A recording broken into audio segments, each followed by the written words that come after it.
كالشمس حين تذيب ظلمة ليلنا ويموت في شفق الصباح دجاه كالشمس حين تذيب ظلمة ليلنا ويموت في شفق الصباح دجاه الحمد لله رب العالمين والصلاة والسلام على خير خلق الله أجمعين نبينا محمد وعلى آله وصحبه ومن سلك طريقهم واقتدى بهديهم إلى يوم الدين. Falenderojmë Allahun subhanahu wa taala dhe dërgojmë salavate dhe selame mbi Muhammedin sallallahu alaihi wasallam, mbi familjen e tij të ndershme, mbi shokët e tij fisnik dhe mbi të gjithë ata që e pasojnë rrugën e tyre deri në ditën e gjykimit. Vëllezër të ndershëm, vazhdojmë me derset tona në lidhje me sirën e Resulullahit sallallahu alaihi wasallam apo jetë përshkrimin e tij. Dhe kemi arritur deri tek një moment interesant nga jeta e pejgamberit sallallahu alaihi wasallam, e ajo është vendosja e gurit të zi gjatë rindërtimit të Qabes, i cili moment pra e tregon vlerën që e ka pasur ky njeri dhe pozitën që e ka gëzuar para se të bëhet pejgamber dhe para se të zbres shpallja.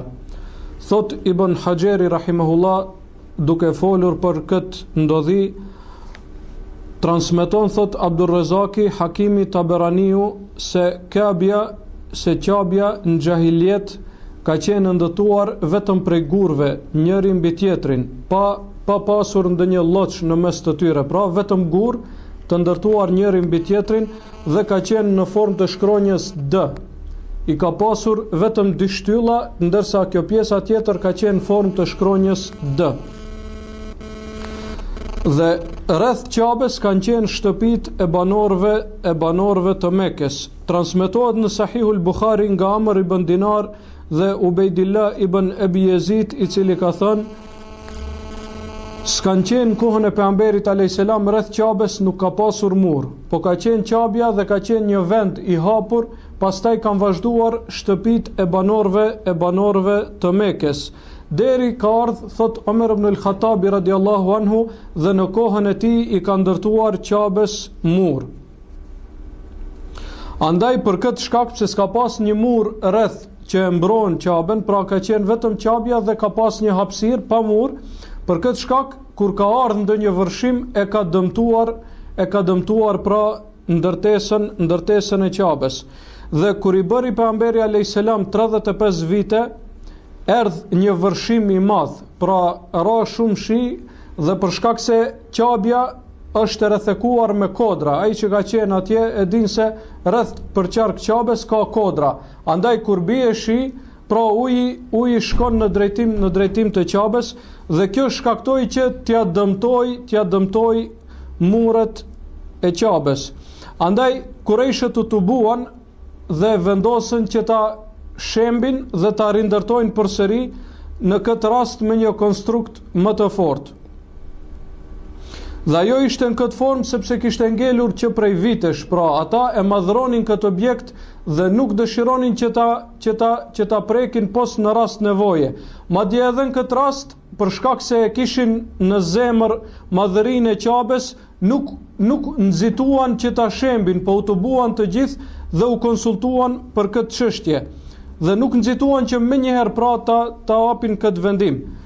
Pas një bisede që e bën në mesin e tyre, ata më të mençurit prej tyre vendosën që të shembet e pastaj të ndreqet, sepse tha nuk na godet dënimi i Allahut, sepse Allahu e din se ne kemi niyetin e pastër për këtë vepër që dëshirojmë ta bëjmë, sepse na po e shembim mirë po për ta rindërtuar në formë më të mirë, e jo për ta prishur dhe me niyet të keq. Dhe Allahu subhanahu wa taala e din këtë. Andaj u pajtuan për këtë, dhe diçka që vendosën shumë me rëndësi ishte se vendosën që në këtë ndërtesë mos të futin pare prej parave që nuk janë të pastërta, mos të futin parat kamatës, mos të futin para që janë marrë me padrejtësi, dhe mos të futin para që janë marrë për shkak të amoralitetit apo alkoholit. Pra, prej atëherë dinin se këto para nuk janë të hajrit dhe nuk ka bereqet në to. Andaj edhe pse ishin në devijimin e tyre, mirë po ajo që u kishte ngelur për Ibrahimit a.s. dhe fitra e pastër që e kishin, e dinin se këto para nuk janë për këtë vend. Se në këtë vend duhet futen para që janë më halal dhe më të pastërta.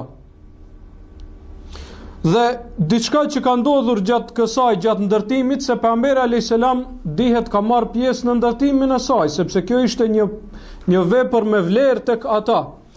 Gjatë ndërtimit xhaxhai i tij, Abbasi, i tha ngreje izarin, se ma herët kanë veshur vetëm 2 rroba. Izar ka qenë pjesa e poshtme prej nkërthisë e deri tek mesi i kofshës, dhe rida ka qenë pjesa e sipërme, dhe kjo ka qenë veshja e tyre.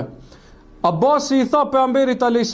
duke mos dashur që t'i dëmtoj duart e tij, i tha ngreje gurin, atë gurin që e vendonin Qabe, i tha ngreje me izarin tënd, pra me pjesën e poshtme të teshave të tij. I tha merr atë dhe kape gurin me atë që mos ta dëmtosh, pra mos t'i dëmtosh duart e tua. Dhe pejgamberi a.s. e bëri këtë. Mirë po kjo shkaktoi që të del pra një pjesë e kofshës së tij.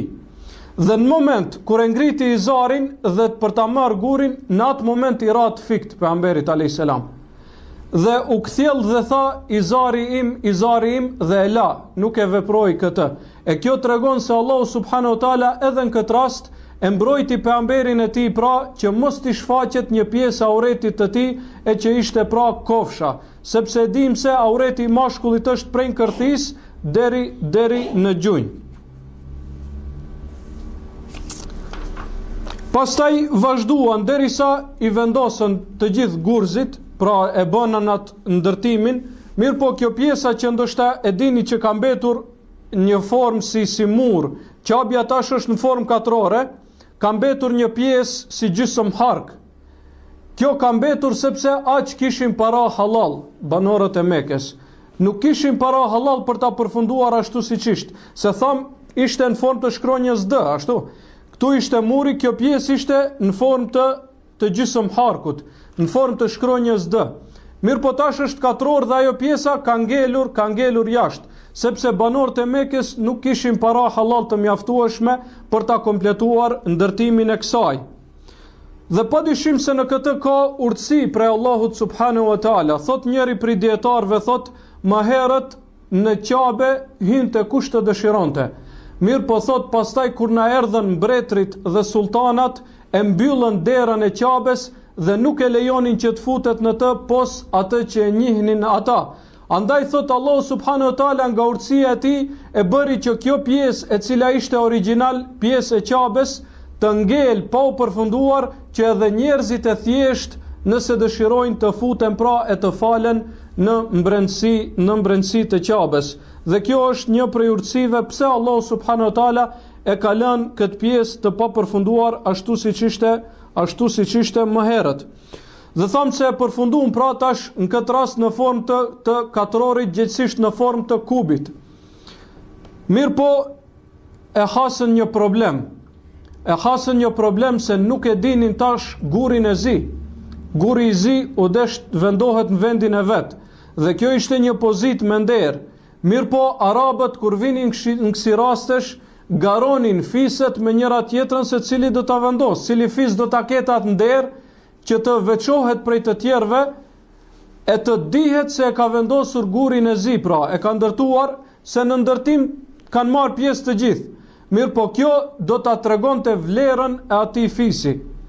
Edhe për këtë shkak, duke mos dëshiruar që të vi deri tek mosmarrveshja dhe gjakderdhja, ranë në një, pra pasi që mbetën disa ditë duke menduar si zgjidhje, edhe pse ishin njerëzit më autoritativ, njerëzit më të ngritur të atij vendi, mirë po nuk gjetën ndonjë zgjidhje konkrete që do t'i pajtonte të gjithë.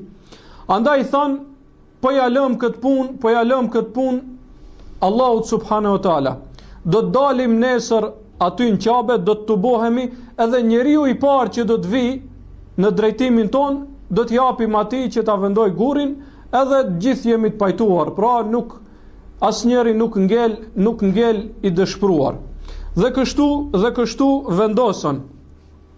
Të nesërmen u të buan dhe pritnin se kush do të vijë i pari, dhe ishin njerëz besnik dhe në kësi rastesh nuk tradhtonin, pra e kishin prej cilësive të tyre ishin se nuk u merrnin pra me gënjeshtra e me tradhti, sepse këtë e konsideronin një vepër të ulur. Andaj ulën dhe pritnin, ta shohim kush do të vijë. Edhe deshti Allahu subhanahu wa taala që ta tregoj pozitën e pejgamberit sallallahu alaihi wasallam, dhe erdh ai i pari, andaj të gjithë u gozuan, dhe kjo e tregon vlerën që e ka pas pejgamberi alayhis salam tek ata edhe para se të bëhet pejgamber. Sepse kur e panë se është pejgamberi alayhis salam, të gjithë thanë u pajtuam, hadha el emin, hadha es sadik, ky është besniku, ky është i vërteti, ky është pra që e njihni si besnik, sepse deri atëherë asnjëherë nuk kishte gënjur, e as nuk kishte tradhtuar, e as që i kishte mashtruar ndonjërin prej tyre. Andaj pejgamberi alayhis salam për një vepër që këta u desh të mendojnë 2, 3 apo më shumë ditë, pejgamberi alayhis salam e zgjodhi në çast pra. Dhe kjo e tregon mençurinë që e kishte ai sallallahu alaihi wasallam. Tha, merreni një si formë të çarshafit, merreni atë dhe çdo njeri fis le ta kap një pjesë, një skaj të tij. Pastaj vendojeni gurin e zi aty dhe së bashku afrojeni deri tek vendi. Atëherë ata të gjithë së bashku e kapën atë dhe afruan deri tek vendi. Kur arritën për ta vendosur te vendi, pejgamberi alayhis salam e mor gurin e zi dhe e vendoi tek vendi i vet. Dhe në këtë rast u tregua vlera e tij sallallahu alaihi wasallam dhe mençuria e tij, saqë arriti që të gjithë të jenë të kënaqur me këtë gjykim, e po ashtu ta ndaloj pra një gjakderdhje të mundshme që do të vinte për shkak të mosmarrveshjes së tyre. Dhe kjo pra është në pika të shkurtra kjo histori, dhe tash si zakonisht do t'i cekim disa dobi pra që i nxjerrim nga ky rast dhe do të ndalemi në disa pika me rëndësi. Pika e parë që të ndalemi dhe që duhet që e çon pra çdo musliman të mendoj për këtë është kur than Kurejshët, kur than në Qabe nuk do të futim para haram. Në Qabe nuk do të futim para haram. Kjo pra e ndal çdo musliman që të mendoj për fitimin e tij se si e fiton, a është prej halalit apo prej haramit, e po ashtu ku e harxhon. Këta mushrik fitimin se kishin problem, pra merrnin halal haram, mirë po kur erdh puna te harxhimi e panë se ky vend, ky objekt nuk e don që të harxhohet për këto para, sepse zemra e tyre u thoshte se këto para janë të fliqura, këto nuk janë para të pastra. E dinin pra, u kishtë ngelur diçka prej asaj fitrës që është në zemrën e njeriut në të cilën e ka krijuar Allahu subhanahu wa taala. Andaj kjo na tregon se këta u kishin ngelur disa gjëra të mira, pra, u kishin ngelur disa gjëra të mira prej natyrshmërisë njerëzore dhe prej fesë së Ibrahimit alayhis salam, pasardhës të cilit ishin ata, pra pasardhës të Ismailit, djalit të Ibrahimit alayhis salam. Dhe po ashtu kjo na bën që ne si musliman pra të jemi më të kujdesshëm se çdo herë në çështjen e fitimit dhe në çështjen e riskut, sepse një para që fitohet prej haramit, në të padyshim se nuk ka bereqet. Padyshim se kamata, që është prej njëra prej fitimeve kryesore që e kishin banorët e Mekës, dhe që pak prej mallit të tyre shpëtoi nga kjo, sepse siç e potencuam nuk arritën që ta përfundojnë këtë ndërtesë. Pra pak prej mallit të tyre kishte ngelur e pa përzier me kamat. Padyshim se kamata është një ndër mëkatet më të mëdha dhe pasojat e dëmshme të saj janë të panumërta dhe shkaktojnë shkatrim të shoqërisë. Andaj është një prej mëkateve më të mëdha. Pika e dytë të cilën dëshirojmë ta potencojmë këtë rast është mençuria e pejgamberit sallallahu alaihi wasallam, vlera e pejgamberit sallallahu alaihi wasallam, saqë për diçka që ata u menduan me ditë të tjerët, pejgamberi alayhis salam e zgjodhi në një kohë shumë të shkurtë. Pra ata u menduan derisa nuk patën zgjidhje tjetër pos që t'ja lënë në dorë njeriu të parë që hyn në Qabe. Dhe ata me veten, kjo ishte maksimumi që arritën për ta zgjedhur këtë çështje. Mirë po pejgamberi alayhis salam në formë shumë të mendshme u tha merreni pra atë si në formë çarshafit dhe të gjithë kapeni një skaj të saj dhe vendojeni gurin në të dhe do të ngelni të gjithë të kënaqur dhe të pajtuar.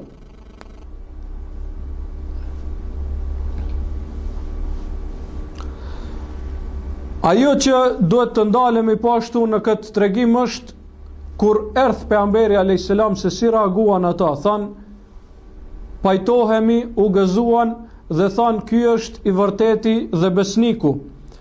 Dhe kjo e bën dhe tregon vlerën që e ka fitimi i besimit të njerëzve për atë që thret në fenë e Allahut subhanahu wa taala.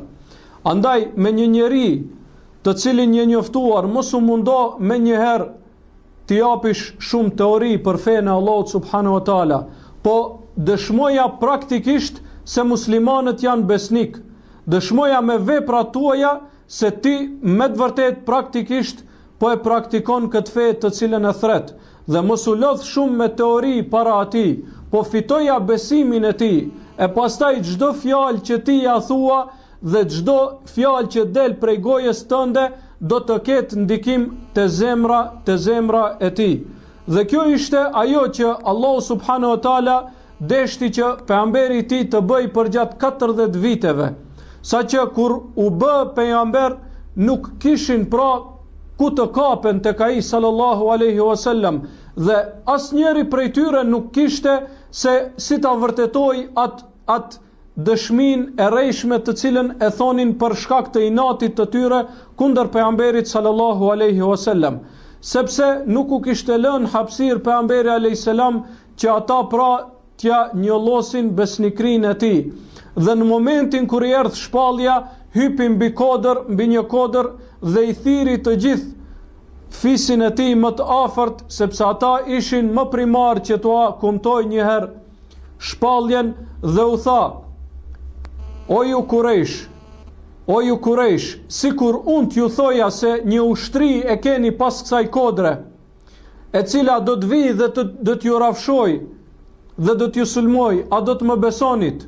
Ata i than, po, do të besonim sepse nuk kemi hasur asnjëherë prej teje ndonjë gënjeshtër. Pra kjo është dëshmi e tyre dhe pejgamberi alayhis salam me qëllim e parapriu këtë para shpalljes që ta vërtetojnë ata vetë me gjuhën e tyre se pejgamberi alayhis salam asnjëherë nuk i ka mashtruar. Atëherë u tregoi atë që dëshiroj që t'ua tregoj dhe u tha: unë jam paralajmërues për ju nga një dënim i rëndë.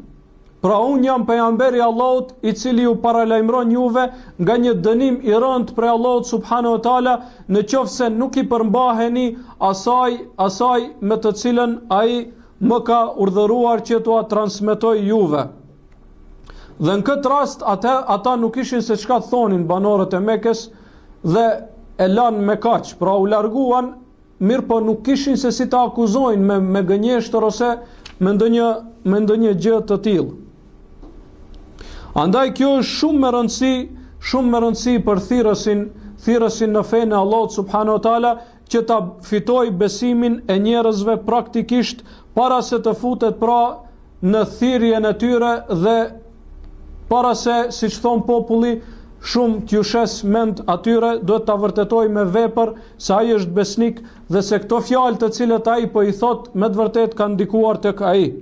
Dhe thirrsi, dhe kur them thirrsi nuk e kam për qëllim vetëm hoxhallarët, thirrës është çdo musliman dhe çdo musliman duhet jetë thirrës në fenë e Allahut subhanahu wa taala. Dhe thirrësi që në këtë rast është muslimani që është fillimisht praktikant, pra muslimani i cili është fillimisht praktikant dhe duhet jetë thirrës në fenë e Allahut subhanahu wa taala, thirrësi duhet që të jetë mesatar, pra as mos të shkrihet në shoqëri e të asimilohet, e as mos të largohet shumë prej shoqërisë e të bëhet i veçuar prej shoqërisë, po duhet ta ketë mesin, të ndikojë në shoqëri, të përzihet me shoqërinë, mirë po duke i ruajtur kufit e fesë të vet, duke e ruajtur identitetin e vet. Dhe kjo pashtu në dërgon deri tek një pikë tjetër, e që është se metoda më e mirë e davetit e thirrjes për çdo musliman që dëshiron të arrijë këtë shpërblim të madh, sepse thirrja në fenë e Allahut subhanahu wa taala është trashëgimi e pejgamberëve. Andaj ai i cili dëshiron të futet në karavanin e pejgamberëve prej Ademit alayhis salam e deri tek Muhamedi sallallahu alaihi wasallam dhe në karavanin e njerëzve të mirë i cili përfundon në Jannatul Firdaus inshallahu taala, duhet pra që të bëj thirrje, secili sipas mundësive të tyre, secili me atë mundësinë e vet duhet që t'i thras njerëzit në fenë e Allahut subhanahu wa taala. Dhe asesi mos e asgjëson një vepër të mirë kur është puna për thirrje në fenë e Allahut subhanahu wa taala, qoftë një fletushk, qoftë një libër, qoftë një CD me ligjërata, qoftë një fjalë që ja thua, qoftë një sjellje e mirë me dikën tjetër, mos e nënvlerëso dhe mos mendo se kjo është pak, sepse nëse është me niyet të pastër, Allahu subhanahu wa taala lëshon bereqet të madh në këtë. Dhe shumë njerëz i kanë shpërndar disa libra, raste të cilat ne i dim, kanë shpërndar një libër të thjesht, qoftë për mbulesën apo qoftë ndonjë libër për namazin e kështu me radhë, mirë po ka deshtë Allahu subhanahu wa taala që disa veta, pra për shkak të këtij librit të bëhet sebeb që të fillojnë të falin namaz, që disa gra të mbulohen për shkak të një libri i cili ndoshta nuk kushton as 1 euro, të cilin ti e ke dhënë për hir të Allahut subhanahu wa taala. Pika e radhës që duhet ta potencojmë është se kjo ndodhi ashtu siç e cekëm më herët në ndodhin e elefantit, apo në rastin kur Ebreha, zëvendësi i mbretit të Persisë në Yemen, i mbretit të Etiopis, zëvendësi i tij në Yemen, e mori pra ushtrin që ta sulmoj Qaben me elefant. Në këtë rast e potencuam se Allahu subhanahu wa taala me këtë vepër e ngriti pozitën e fisit Quraysh, e fisit pejgamberit sallallahu alaihi wasallam, sepse ata nuk luftuan dhe Allahu i mbrojti. Pra Allahu e mbrojti Qaben dhe banorët e saj, të cilët ishin pra fisi Quraysh, shumica e banorëve të Mekës. Kurse ky rasti i ndërtimit Qabes dhe vendosja e gurit zi prej pejgamberit sallallahu alaihi wasallam e ngriti edhe më shumë pejgamberin alayhis salam, dhe tham se kjo ishte në mosh 35 vjeçare, kur pejgamberi alayhis salam i kishte 35 vite. Dhe kjo pra e potencoi pozitën e tij, sepse u bë i njohur ky rast. Arabët, të cilët e kishin zakon edhe prej vendeve tjera, çdo herë vizitonin këtë vend, çdo herë pra shkonin në Qabe për të bërë umre, po edhe Haxhilloku ishte i njohur. Atëherë edhe pse ishin përzier disa çështje idhujtarie, mirë po këto kishin ngelur prej në kohën e Ibrahimit alayhis salam. Andaj ata e morën vesh, kush qen ka ky njeri që e dha zgjidhjen, kush është ky njeri pra që e vendoi gurin e zi, e kështu me radhë. E kjo ishte pra ngritje e pozitës së pejgamberit sallallahu alaihi wasallam para popullit të tij dhe para gjithë banorëve të gadishullit arabik në përgjithësi, para se t'i vi shpallja. Kjo ishte pra një potencim që ja dha Allahu subhanahu wa taala pejgamberit alayhis salam dhe e ngriti dhe e vuri në qendër të vëmendjes.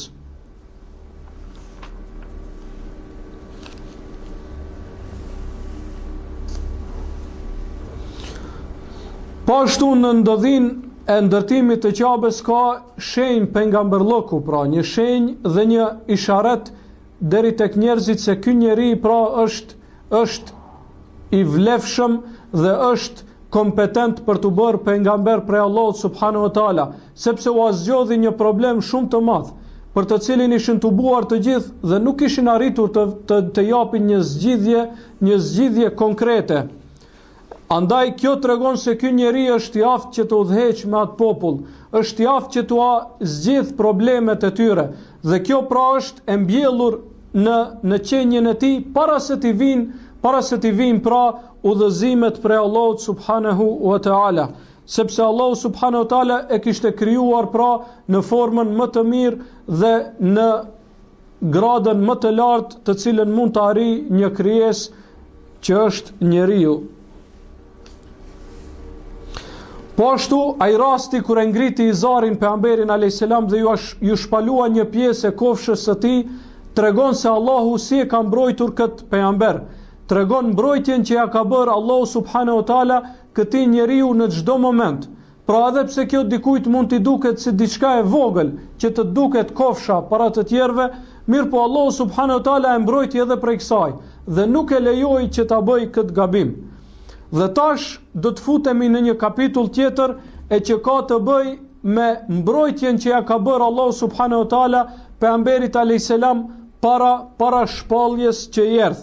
Dhe do t'i cekim disa raste që vërtetojnë këtë se Allahu subhanahu wa taala është kujdesur në mënyrën më të mirë për këtë pejgamber dhe e ka mbrojtur nga çdo e keqe dhe nga çdo mëkat, po qofshin ato edhe jo mëkate shumë të mëdha.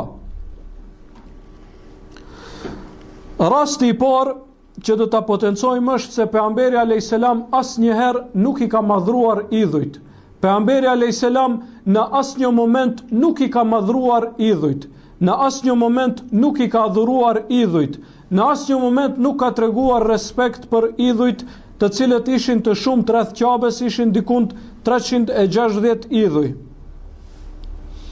Andaj transmeton Zeidi radiallahu anhu, ai i cili e shërbente pejgamberin alayhis salam dhe ishte bir i adoptuar i pejgamberit sallallahu alaihi wasallam, pra e kishte marrë nën kujdesin e tij pejgamberi sallallahu alaihi wasallam.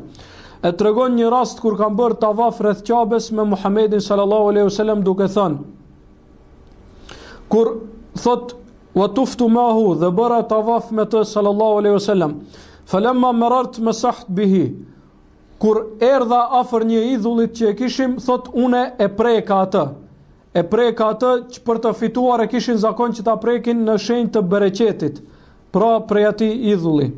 Atëherë thot më tha, kale Resulullah sallallahu alaihi wasallam, la tamsahu, mos gabo edhe një herë ta prekish idhullin. Mirë po unë thash në vetveten e tij, hajde do ta prek edhe një herë, ta shoh se si do të reagoj pejgamberi sallallahu alaihi wasallam. Atëherë thot kur kaluam afër një idhulli tjetër, përsëri e preka e bëra të njëjtën gjë. Atëherë pejgamberi alayhis salam i tha, elem tunha, a nuk të ndalova nga një vepër e tillë? Dhe u nervozua pra. Pse e preke për zyti kur unë të ndalova herën e parë? Atëherë thot Zeidi duke thënë, fa walladhi akramahu, pasha atë i cili e nderoi atë, pra pejgamberin sallallahu alaihi wasallam, wa anzala alaihi alkitab, dhe ja zbriti librin atij, ma istalama sanaman hatta akramahu Allahu billadhi akramah. Thot asnjëherë pejgamberi alayhis salam nuk ka prekur idhull e as që ka adhuruar idhull derisa Allahu e nderoi me atë shpalljen të cilën ja zbriti atij. Pra kjo ishte forma e parë e mbrojtjes që ja bëri Allahu subhanahu wa taala, mbrojtja nga mëkati më i madh e që është shirku, gjithsesi adhurimi i dikujt tjetër pos Allahut subhanahu wa taala. Rasti i dytë është se Allahu subhanahu wa taala e ka mbrojtur pejgamberin sallallahu alaihi wasallam prej pirjes së alkoolit. E ka mbrojtur pejgamberin sallallahu alaihi wasallam prej prezencës në tubime ku pihej alkooli. E ka mbrojtur pejgamberin sallallahu alaihi wasallam prej prezencës në mexhlise ku pihej alkooli dhe ku kishte muzikë dhe femra, e po ashtu e ka mbrojtur prej mexhliseve në të cilën luheshin lojra të fatit. Transmetohet nga Jabir ibn Abdullahi radiallahu anhu,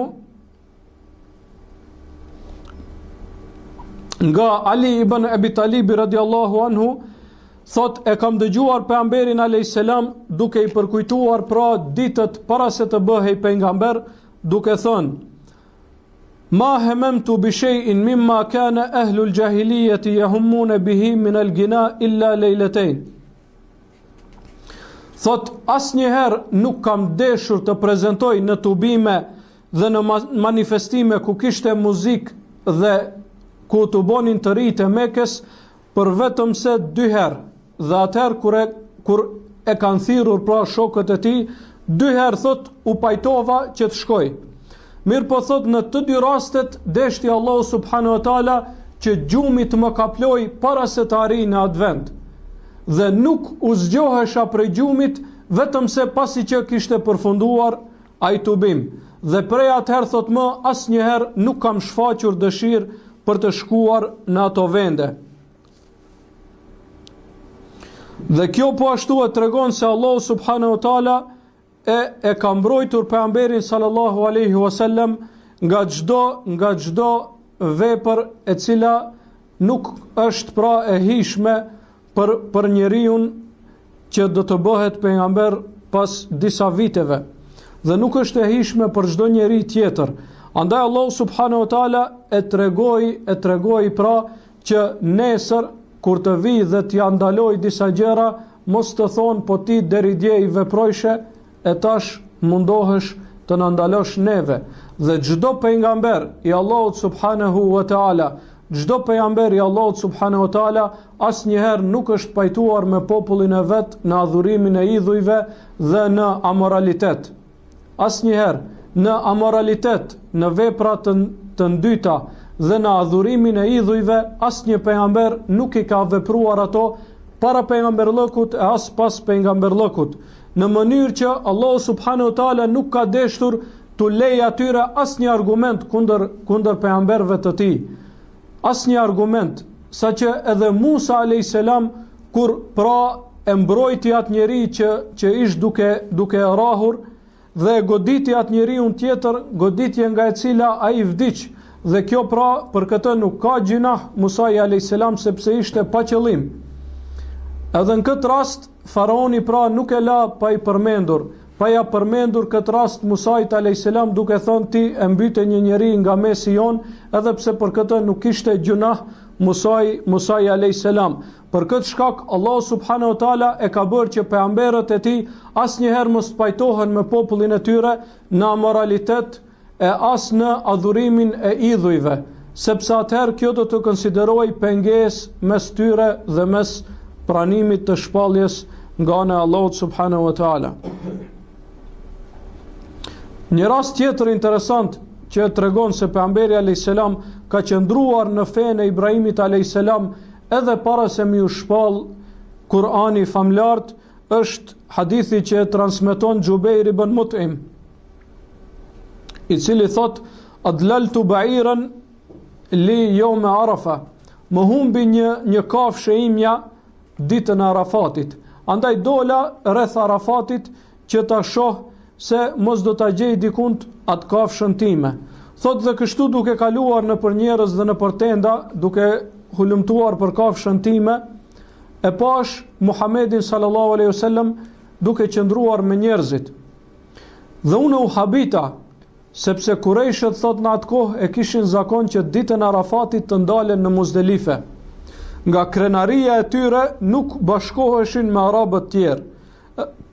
Edhe pse kjo shkaktoi që ta ndryshojnë fenë Allahut subhanahu wa taala, ata pra nuk deshin që të shkojnë në Arafat, edhe pse dihet se Ibrahimi alayhis salam dhe feja e tij pas të cilën e kanë transmetuar arabët kanë qenë që ditën e Arafatit të qëndrohet në Arafat.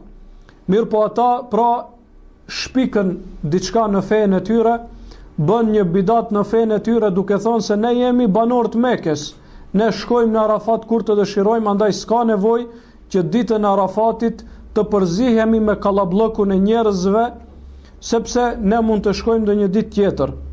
Mirë po, ajo që dëshirojmë ta potencojmë këtu është se pejgamberi alayhis salam nuk e pranoi këtë vepër të Kurejshve dhe i kundërshtoi në këtë vepër ata, sepse e dinte se feja e Ibrahimit alayhis salam nuk është kjo. Po ashtu prej mbrojtjeve që ja ka bërë Allahu subhanahu wa taala pejgamberit alayhis salam, pra tham, e ka mbrojtur prej adhurimit të idhujve, e ka mbrojtur prej amoralitetit, e ka mbrojtur prej kamatës, e ka mbrojtur prej fallit, e ka mbrojtur prej muzikës, e ka mbrojtur pra prej gjitha mëkateve më të mëdha që i bënin ata. Në këtë rast do ta potencojmë edhe diçka tjetër, se përveç kësaj Allahu subhanahu wa taala e ka mbrojtur edhe prej mashtrimit dhe gënjeshtrës, dhe asnjëri prej tyre nuk ka dëshmuar për pejgamberin alayhis salam pra se ka gënjur ndonjëherë. Andaj edhe siç e potencuam, kur i erdhi shpallja, u ndal para mushrikëve të Mekës dhe u tha, nëse ju them se pas kësaj kodrës qëndron një ushtri e cila dëshiron t'ju rrafshoj të gjithëve dhe t'ju sulmoj, a do të më besonit? Ata i thanë, po, do të besonim, sepse prej teje nuk kemi hasur asnjëherë asnjë gënjeshtër. Këto pra janë që tregojnë se si Allahu subhanahu wa taala e ka mbrojtur pejgamberin sallallahu alaihi wasallam nga gabimet dhe nga mëkatet e mëdha që në kohën para se të shpallej pejgamber. Dhe prej këtyre që i potencuam mund t'i marrim disa dobi. Pra, e para është se pejgamberi alayhis salam i kishte gjitha veçoritë njerëzore, ishte njeri, pra me të gjitha virtytet më të larta njerëzore. Andaj si i ri që ishte, dy herë kur e ftuan mushrikët e Mekës, pra për shkak të shoqërisë deshi që të shkojë atje, mirë po Allahu subhanahu wa taala e mbrojti dhe nuk e la që të merr pjesë, edhe pse ai pra nuk pinte alkohol dhe nuk i vepronte veprat e tyre, nuk e la që të merr pjesë në tubimin e tyre. Dhe siç thon dietarët, kjo e tregon më mirë mbrojtjen e Allahut subhanahu wa taala ndaj këtij njeriu se sikur vetë të refuzonte që në start. Kjo e tregon më mirë mbrojtjen e Allahut subhanahu wa taala, sepse sikur të refuzonte që në start, atëherë do t'i thonin nuk është në rregull ky njeri, pra nuk është njeri normal, nuk është sikur djelmoshat e tjerë. Mirë po jo, Allahu subhanahu wa taala e tregoi mbrojtjen e tij në formë komplete dhe nuk e la që të dikush pra të ketë hapësirë që ta ofendojnë në ndonjë formë pejgamberin sallallahu alaihi wasallam. Po ashtu edhe Jusufi alayhis salam, thot Allahu subhanahu wa taala në lidhje me të, fahammat bihi wa hamma biha laula an ra'a burhan rabbi. Thot deshti ajo që t'i afrohet atij, po edhe këtij zemra e tij i tha që t'i afrohet, sepse ishte mashkull dhe pra e kishte atë ndjenjë.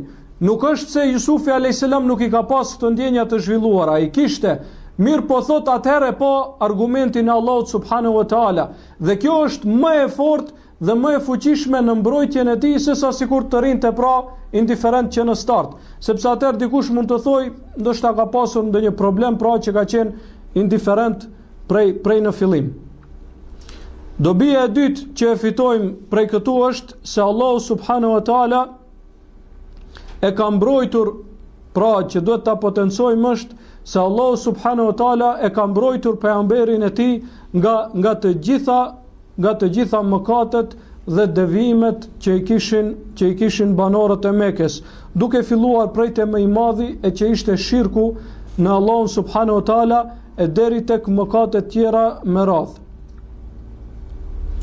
Dobia e tretë që nxjerrim është se pejgamberi alayhis salam gjatë rinisë së tij ishte i veçuar prej të rive tjerë me moral të mirë dhe me fitre të pastër, saqë asnjëherë nuk mundën që t'i dëshmojnë se ka gënjur para dikujt.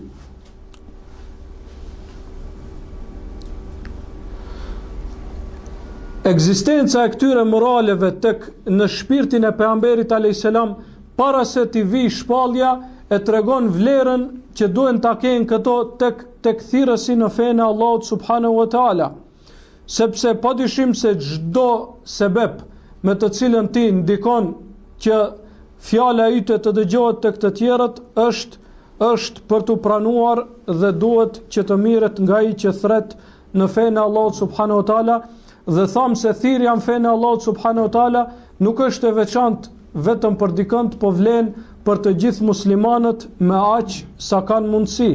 Thot pejgamberi sallallahu alaihi wasallam: "Men ra'a minkum munkaran falyughayyirhu bi yadihi." Kush prej jush e sheh një të keqe, le ta ndryshojë me dorën e tij. Fa illam yastati fa bilisani. Nëse nuk mundet, atëherë me gjuhën e tij. Fa illam yastati fa biqalbihi. E nëse nuk mundet as me gjuhën e tij, atëherë me zemrën e tij. E kjo tregon se çdo kush që e sheh një të keqe dhe gjithë muslimanët pa marrë parasysh padyshim se në një pjesë të jetës së tyre apo në shumicën e jetës së tyre do të ballafaqohen me të keqen. Andaj të gjithë janë të obliguar që ta kundërshtojnë atë me aq sa kanë mundësi.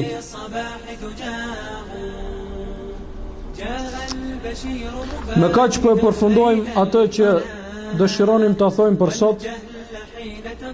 Walhamdulillahi rabbil alamin, wa sallallahu wa sallama ala nabiyyina Muhammad wa ala alihi wa sahbihi wa sallam. والجهل حين تطاولت كفاه